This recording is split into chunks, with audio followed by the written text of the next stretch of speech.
Na República Velha, iniciou-se um processo de oligarquias políticas, né? E aí se começou a colher os votos mediante declaração. O cidadão chegava diante de uma autoridade pública, declarava o voto, e naquela época se usava a caneta bico de pena. E a autoridade pública molhava então o bico da pena no tinteiro, o cidadão declarava o voto, dizia o que ele queria, e aquela autoridade pública escrevia o nome no livro, né? E nessa época ocorria a chamada política do café com leite. São Paulo e Minas se revezavam no comando do país e as pessoas apelidaram isso de política do café com leite.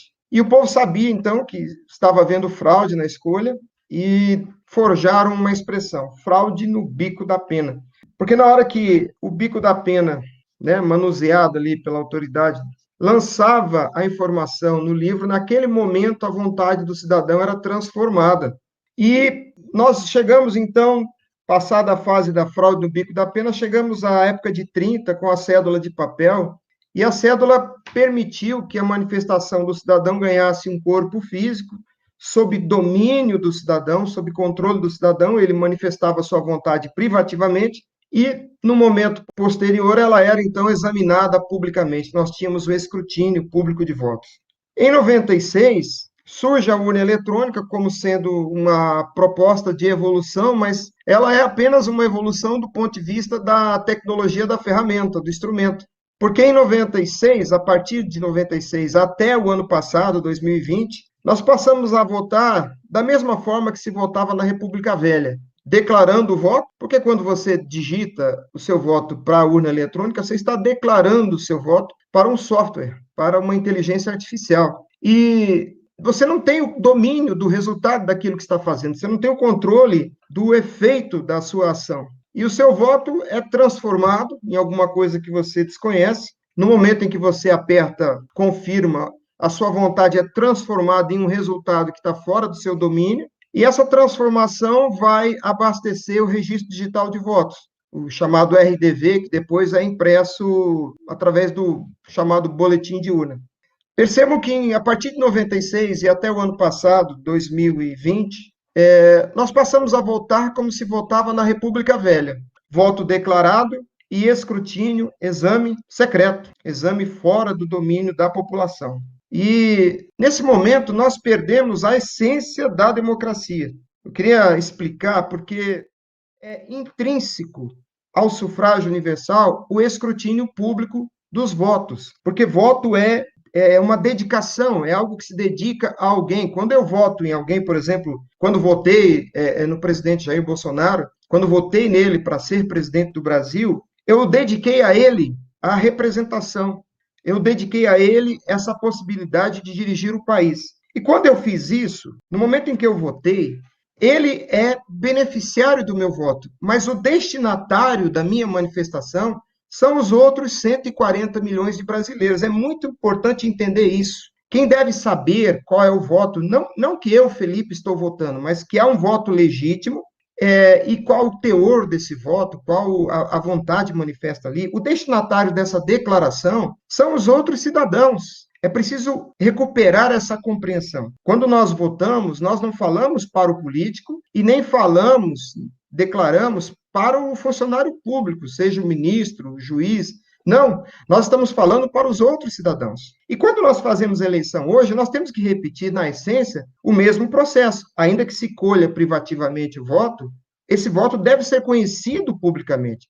Nada aí deve ser secreto. A única coisa que é secreta é a ação em si, o exercício de votar. Nós fazemos isso para proteger, para dar privacidade, liberdade de escolha aos que votam. Se o voto fosse secreto, não haveria apuração da eleição, né? Então, esse exercício secreto é apenas do momento do exercício, mas a vontade manifestada deve ser conhecida pelos demais. É importante notar que, ao exercer a minha manifestação, como nós, seres humanos, não temos o dom da onisciência, da onipresença, nós sempre estamos no presente, né? Nós não temos condição de estar no passado nem no futuro. E a ação de votar, a minha declaração de vontade, ela precisa ganhar um corpo, porque senão ela fica no passado. Esse corpo que vai dar concretude, permanência à minha vontade, ele precisa ser concretizado por mim, cidadão eleitor, porque há uma cláusula na Constituição, a cláusula pétrea do voto direto. E o que significa uma ação direta? Numa ação direta, o agente dessa ação direta tem o controle dessa ação. Ele tem a compreensão, o domínio cognitivo daquilo que está fazendo e o controle do resultado daquilo que está fazendo. E o sistema eletrônico, que está aí desde 96, ele não. Você vota e não tem o domínio daquilo que está acontecendo com a sua declaração. Então, é bastante evidente que o voto não é direto nesse sistema, porque se eu sou agente da ação, como eu posso ser o agente se eu não tenho o controle do resultado? Se eu não tenho o domínio cognitivo do resultado? É claro que se há um resultado e eu desconheço, é porque alguém está concluindo essa ação por mim. Portanto, o voto não é direto. E, ao ser assim, nós não temos nem o exercício direto do voto e nem, posteriormente, o exame público do voto. Ou seja, nós não temos o escrutínio público e, por consequência, não temos o sufrágio universal.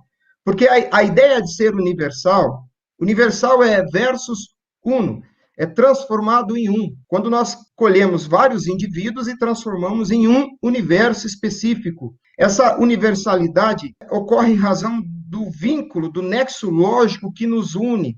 Essa união, essa universalidade, ela só existe se houver um diálogo coletivo entre nós. Quando eu voto, eu tenho que estar falando aos demais cidadãos eleitores.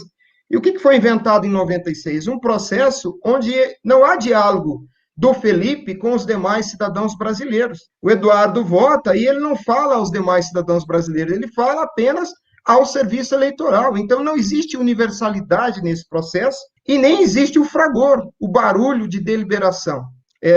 Na verdade, nós perdemos o sufrágio universal em 96 e nós perdemos a essência da própria democracia, porque democracia é poder do povo. A eleição é um momento crucial da democracia, o momento em que nós elegemos os nossos representantes, né? E perdemos o domínio desse processo. Eu afirmo, sem qualquer dúvida, que em 96 nós entramos num regime político que não é democrático. Nós vivemos uma aparente democracia, mas como nós, povo, não temos o controle, na verdade, isso que está aí não é nem democrático, nem republicano. E o que precisamos fazer é resgatar o sufrágio universal, a característica da universalidade, com o escrutínio público de votos. Justamente pelo fato de que esse instrumento que apreende o voto, que apreende a manifestação do cidadão, se ele não está no domínio do cidadão, se ele não implica numa ação direta, sob controle do cidadão, e se ele não é compreensível pelo cidadão, ele não serve para a democracia, a despeito da modernidade que tenha. E nós temos que pensar qual é o trabalho a ser feito em uma eleição. E o trabalho numa democracia, em se tratando de eleição, é permitir o exercício privativo do voto e garantir o exame público desse voto, para que os demais cidadãos conheçam o voto e saibam qual é a vontade que prevalece, a vontade da maioria que haverá de ditar o destino do país. Então, essa técnica, essa tecnologia é que o instrumento deve ter. O fato de ser moderno não significa que seja uma solução. Eu dou como exemplo, se eu tiver que trocar o pneu do meu carro, o meu iPhone 12, embora seja mais moderno que a chave de roda e que o macaco hidráulico, ele não resolve. Ele é moderno, mas não tem a tecnologia que eu preciso. Então, é um verdadeiro folclore essa ideia de que o papel seja um retrocesso. O STF faz, nessa desonestidade intelectual dos ministros que estão aí ocupando a cadeira atualmente, eles fazem esse jogo de palavras, é um jogo retórico, e dizem que há uma violação ao princípio jurídico do não retrocesso, porque gerar prova física do voto é retroceder. Tudo isso é um jogo de palavras que é, na verdade, um sofisma de falsa analogia. Porque eu não tenho que comparar a folha de papel e o computador, ou seja, uma máquina que processa impulsos elétricos e dados digitais. Não é a ferramenta que tem que ser comparada. Porque o Estado, lato sensu, essa coisa que nós chamamos de Brasil, República Federativa do Brasil, a democracia, o voto, o sufrágio universal, tudo isso aí são valores da ciência do direito. Então, quando a gente pensa em avanço e retrocesso, nós temos que ter em conta, nós temos que avaliar o grau de aquisição de direitos, se houve avanço ou retrocesso na aquisição de direitos. E como eu disse, a partir de 96, nós deixamos de ter o escrutínio público, o sufrágio universal, e voltamos a votar como se votava antes de 30. Então, em 96, à luz do direito, tendo em vista a aquisição de direito, em 96 nós retrocedemos 60 anos, debaixo da visão jurídica do fato. E o ano passado, em 2020, nós votamos como se votava há 100 anos atrás, ou seja, declarando o voto e sofrendo um escrutínio secreto de votos. Então, as pessoas têm que ter essa compreensão. O computador é moderno em relação ao papel? Sim. Mas qual era o grau de cidadania que você, Eduardo, teria até 96 para saber o que era feito do seu voto? Para saber qual a destinação que era dada ao seu voto? Qual era o grau de controle de cidadania que você tinha? E qual é a sua condição de cidadania hoje? Quando você vai, digita teclas numa máquina, desconhece o que é feito da sua manifestação e, pior, desconhece o que é feito da somatória dos votos depois.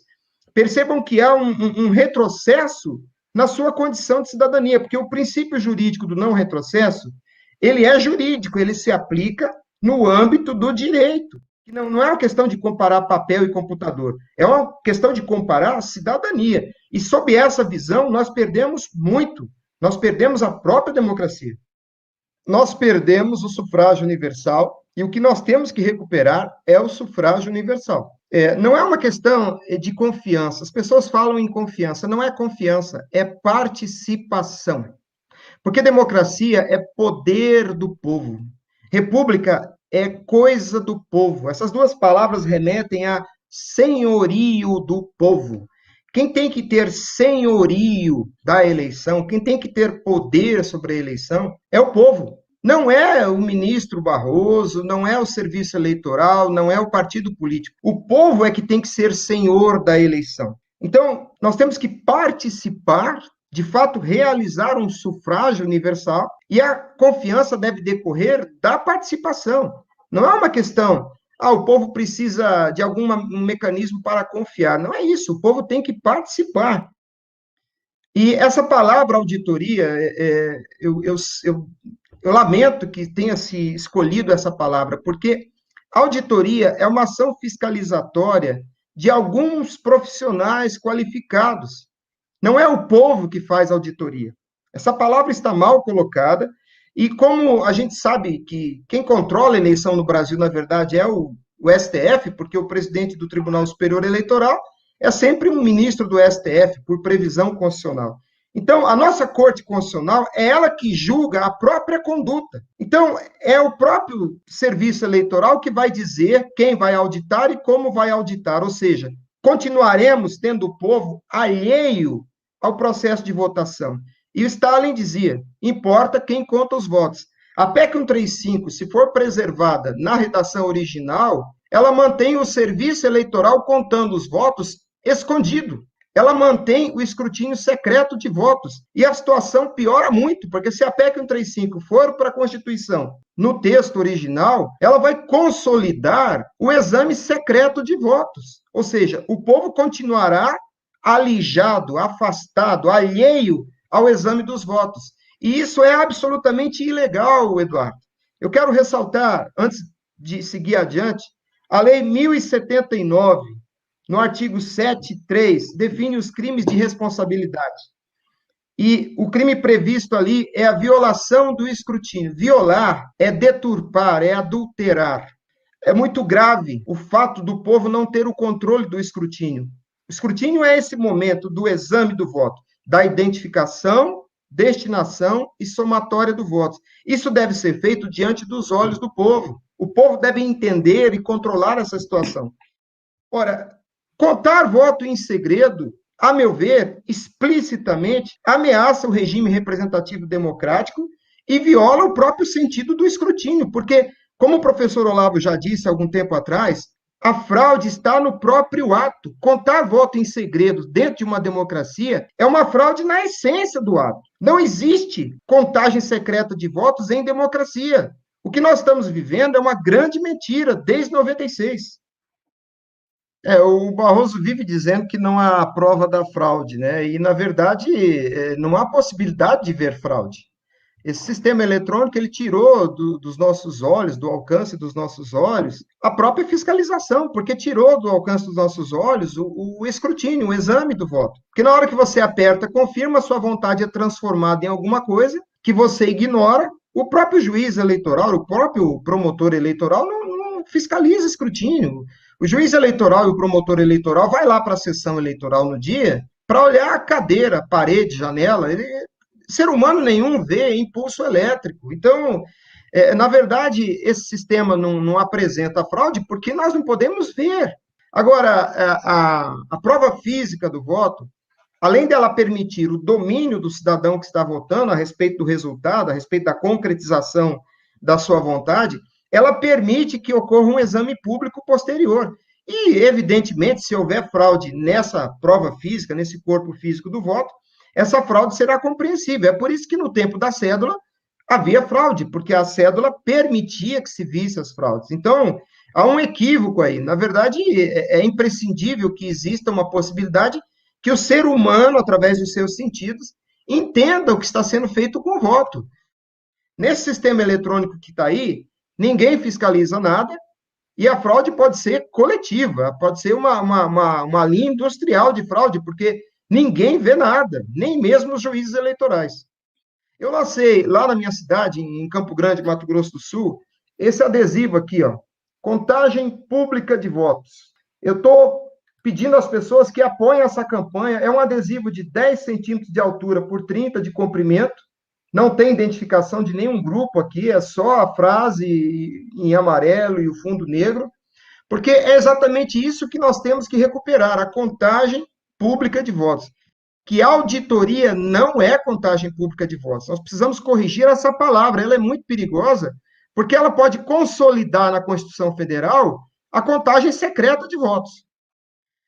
Olha, nós não estamos, a gente não está falando aqui de uma provinha de matemática do ensino médio, nós não estamos falando aqui de um sorteio de loteria, nós estamos falando da democracia, da essência da democracia. O que as pessoas precisam entender que é ilegal, é antirrepublicano, é antidemocrático excluir o povo da contagem de votos.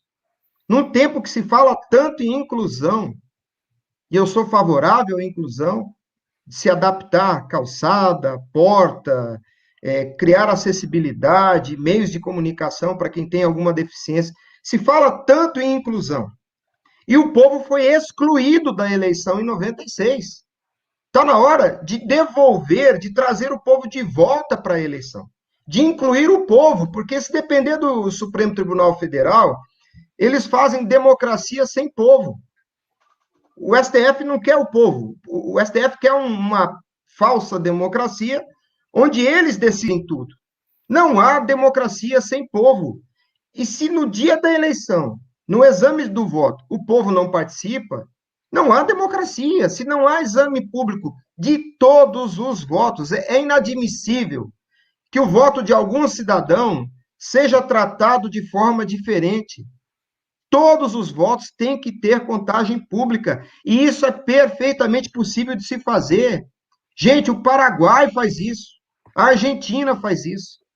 Nós estamos sendo enganados pelo serviço eleitoral, que tem o domínio absoluto da eleição, excluindo o povo completamente da eleição, enquanto o país vizinho aqui, vocês sabem, Eduardo, que o Paraguai recusou a urna brasileira.